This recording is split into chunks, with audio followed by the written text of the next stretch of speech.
বৃত্তের ব্যাসার্ধ 20% কমে গেলে ক্ষেত্রফল শতকরা কত কমবে?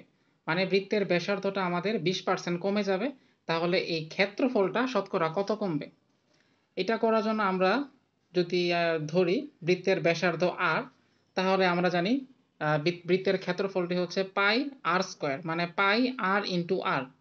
হিসাবের সুবিধার্থে আমরা যদি ব্যাসার্ধের মান 10 ধরি, তাহলে আমরা ক্ষেত্রফল পাচ্ছি পাই ইন্টু 10 ইন্টু 10, মানে 100 পাই।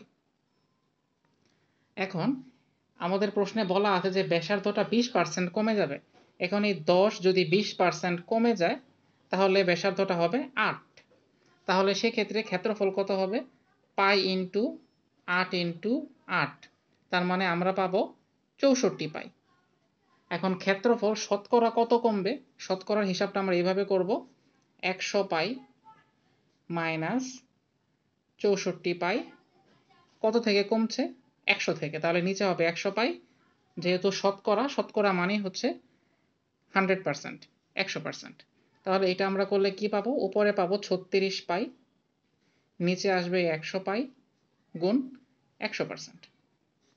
এখন এই পাই পাই কাটা যাবে, এই 100 কাটা যাবে, তাহলে উত্তর হবে 36%। এটি আমাদের নির্ণয় উত্তর।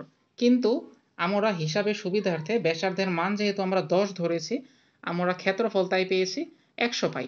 যেহেতু ক্ষেত্রফল নিজেই 100 আছে, মানে শতকরা হিসাবেই আছে, তাহলে এখান থেকে ক্ষেত্রফল কতটুকু কমছে এটাই আমাদের শতকরা।